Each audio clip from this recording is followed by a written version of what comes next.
Ashante, mon chers. I hope everybody is doing well. We're here for our weekly anchor message. I bet you can tell a difference in my energy.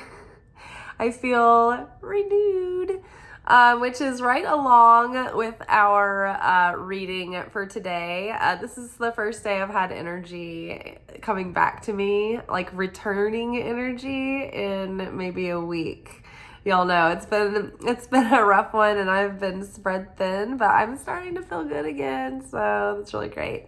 I noticed in my daily pick a card reading, my roll of toilet paper was sitting next to me because I've had to keep like cough drops and like toilet paper everywhere because like the allergens are insane right now where I live in Nashville, and I've just been pretty much a snot factory and a wheezing cough with like fiery lungs. So it's starting to get better, and I think it's going to rain tonight, so that'll probably help. But yeah, so let's get into the reading. So on Monday, we do our anchor message, which is our weekly spiritual assignments from headquarters. And the deck that I have found works like the most amazing with our format are a lot of Kim Kranz's decks. So on Mondays, we use the Wild Unknown archetypes to give us our assignments. And we're always clarifying with the tarot. So out of the Wild Unknown archetypes, we pulled the Self,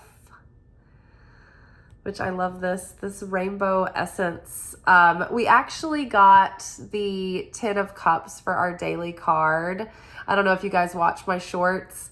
The full version is on TikTok, and on TikTok, I'm Liz_Taylor_Magick with the CK, like this channel. So you can see the full video, but 10 of Cups, like all of God's promises are represented by the rainbow, the full spectrum of his goodness and blessing and favor. And so I feel like we are crowned in this moment within this depiction of the self, the faceless self, the higher self. The pearl of wisdom has been made radiant within the heart. It's like a living wisdom that radiates from within and radiates this light of God that contains all of this goodness and fulfillment and unconditional love and creation, followed by the threshold and followed by the mother. Now, what I love about this grouping of cards is that this to me is like the birth of the self, the awakening of the self, because the threshold of the mother is the gateway of all life and death. It's the mother's vagina, essentially, where we're born through. The door of this world is through our mother. So I think it's so amazing that we're standing on the threshold here of the cosmic womb, and we're being reborn unto our higher selves. This is really amazing to me because, well, for so many reasons, but, you know, we've been moving towards this timeline jump, this big quantum leap. We finally made it through eclipse season, which was the kind of spitting out point where it was like this, like the portal going through from the old life into the new life. Well, we're in Passover season right now, which was the time when the Israelites left Egypt. And tomorrow on Tuesday commemorates the day that the parting of the Red Sea happened. And the Israelites, like the parting of the sea, served as that threshold, that limbo, that tunnel that separated their old world, that old life of slavery. They had to walk through that liminal space before they could leave that identity behind, and they had to have this sort of rite of passage so that they could process that and physically and mentally and spiritually and energetically go through a limbo state so that they could enter into their new cycle on the other side of that journey. So this threshold we're standing at this threshold of this new life and this new beginning, and we're being reborn, dying to the old ego self that was so limited by our fears and our insecurities and our lack and our doubt that kept us bound, in our own limitations, held back from realizing our fullest potential and holding us back from stepping into our higher destiny. It kept us living in our fate. But now we are walking into that higher destiny, and we're claiming that in a conscious, intentional way. So underneath the self, we've got 8 of Swords. This is the representation of the ego self, right?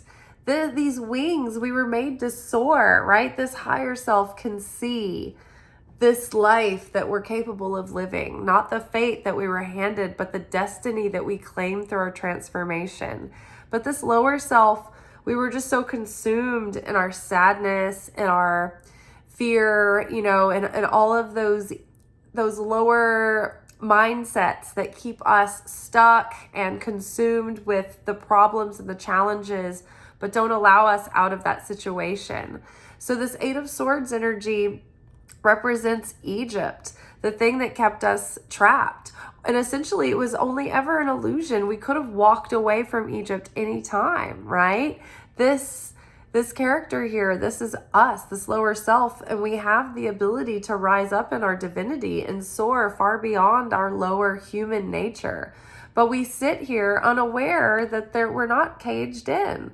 The cage is not locked. We can get up and free ourselves from this confining, restricting situation, or this limited version of our life that we've lived in thus far. This is over. We're awakening to the possibility, and we're seeing that this was only ever an illusion to start with, that we are not actually trapped or stuck at all, that we can let ourselves out of this the moment that we have that awakening and look up and look around and see beyond the illusion, to see through that and to see the truth. And so this pearl of wisdom, this awakening, this knowing, this spiritual guidance from within is now radiating out, and we're full of the wholeness of fulfillment of the light of the Creator. So very exciting. This is a huge blessing and just kiss from the divine, sending us into this new beginning, this blessing as we cross the threshold. Now, I love this because not only are we being reborn and rebirthed. So I started to talk about Passover. So tomorrow commemorates the day of the Red Sea, the passing through the Red Sea, that the Israelites were being chased by the Egyptian army. And they had run, and then they found themselves backed into a corner. They were facing either the army or the Red Sea in front of them. And Moses said, well, have you brought us out of Egypt only to bring us to die here in the sea because there were no tombs in Egypt? Like, what have you done? And Creator was like, no, you tell them to go forward. You tell them to keep marching forward. And it wasn't until they were up to their chins, their necks in the water, right? Barely able to keep your head above water. That is how much you have to walk into the uncertainty before sometimes the miracle happens. But that is when the seas parted and allowed them to pass through, which is so amazing. And so this week marks Orthodox Easter. And so this is what I've been waiting for, because I've been doing Lent since February, but I decided to take it all the way through until Orthodox Easter, until after Passover, because the Last Supper was a Seder supper. It was a Passover dinner with Jesus and his disciples. And so it was that Friday that Jesus was arrested and crucified. And he spent Saturday, that would have been Shabbat. Saturday, he was in the underworld, fighting death, fighting the opponent. And it was Sunday that he rose again and was resurrected on Easter Sunday and left the tomb empty. And so I love this for so many reasons. It's like we're standing on the threshold of birth, of rebirth. It's almost as if Jesus is standing in the threshold of that tomb, that darkness behind, and we're walking in to this new light, this orange, warm, promising, creative light of dawn. Also, this is that orange from the sacral chakra, the womb, the moon, where we get all of our spiritual favor and sustenance and blessing. This is that sacral chakra related to the dimension of Yesod, which is it's the astral realm. It's the first dimension of non-physicality outside of our physical material dimension. So this is where all the gateway of all the souls pass through, coming and going. This is where our creativity lives. This is where our nightly dreams and the thought forms made from our imaginations live. This is where the forces of astrology gather and the influences of those energies. But this is basically the passageway through the physical and the non-physical, but this is the channel where all the light of the Creator comes through to earth. So very exciting. And so we're standing at this threshold, and the threshold is clarified by the Ace of Wands. The Ace of Wands represents rebirth and renewal and spring and the spark of creation, the first spark of creation. It's kind of choking me up how I pulled the oracle cards first today, and I write our reading on Instagram on Monday, Wednesday, Friday in the morning or midday, and the oracle cards come out first, and I literally basically had written out the whole post before I pulled the cards, the tarot cards that just confirmed the entire message of the rebirth and the new beginning and fresh, excited energy, ready to create and full of passion and desire. You know, it's the desire that drives us to the motivation in order to make the manifestation a reality. It's the desire in our heart that creates the magnetism that draws that blessing towards us. But nothing is made manifest without desire. It's absolutely required. So that Ace of Swords is like the beginning spark, that fresh spark of fire, of passion, of determination, of life force, of vitality, of spring. It's also means attraction and sexual virility. So hey, maybe you've got some Ace of Wands coming through your threshold with any hope, right? And then we've got the Mother here, which in the greater sense is this cosmic mother that is nurturing us through this rebirth. The Six of Swords is here. Basically, it's so funny because this is almost like the Israelites on their journey when they followed that pillar of smoke during the day. The Six of Swords is us moving out of a difficult situation and into a peaceful new horizon, you know, better days to come, a better situation, a better place, moving on to finer things, brighter days, more peace, more fulfillment. There could be a renewal with your relationship with your mother or with your relationship to motherhood. Maybe you're a mother and you struggle with motherhood. Or maybe you want to be a mother, but you're afraid. And so there's been this hesitance, right? Maybe you put too much expectation, right, on your earthly mother, and you're realizing that no one can live up to the mother, the supernal mother, or the mother archetype, that we are inherently flawed.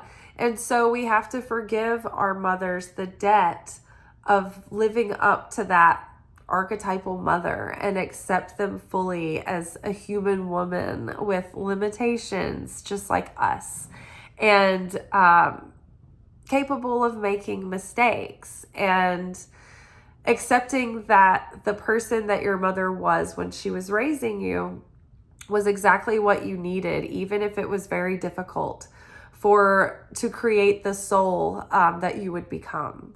And so whatever challenges that you and your mother shared between one another, those served both of you to elevate your soul and your consciousness.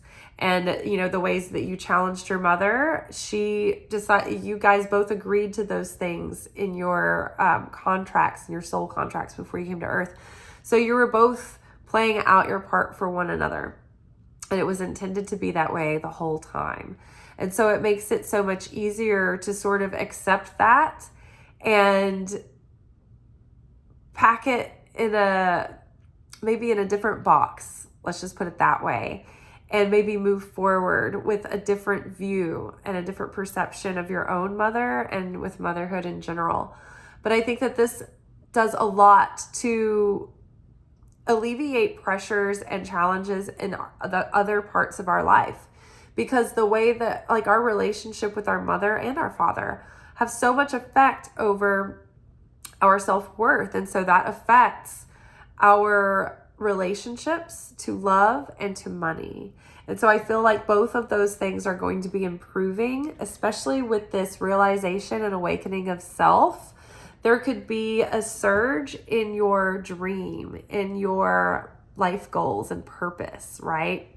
Because you're starting to align more fully with that. And a lot of the weight and the burden and the baggage of having mother wounds has been lifted. They've been healed. We've been working on this. So that weight has been lifted, and that anchor is no longer holding us down. But our anchor now, this anchor is connected to the star of hope and healing.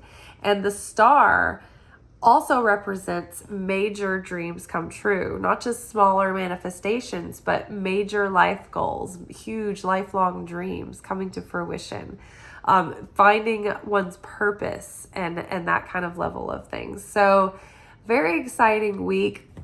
The worst is behind us. You know, we are like brighter days are ahead. We are nearing the promised land, moving out of the wilderness that we have been in. And yeah, we are at the threshold of a huge new cycle. We're walking into this new beginning, a new person, reborn, and hopefully awakened into a higher level of peace and love and harmony and abundance and fulfillment, certainty in the Creator, and faith and hope and peace.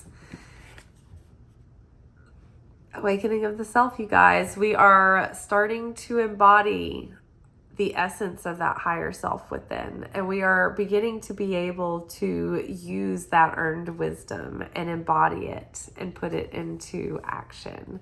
So I'm very excited, y'all.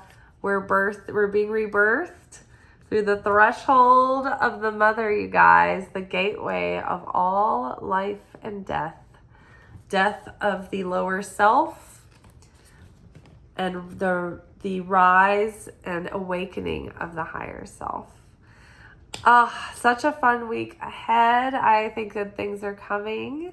I think there's so much positivity to reflect on. And I think that, you know, so many times we reflect on our challenges and our sorrows, but we are quick to skip over the good things. So take some time with that this week and ruminate in reflecting on all the excitement and the goodness and the future that we're building in this moment that is blooming so beautifully. All right, y'all, I will see you tomorrow for our weekly manifestation oracle reading. And until then, y'all be good, but not too good. Ciao.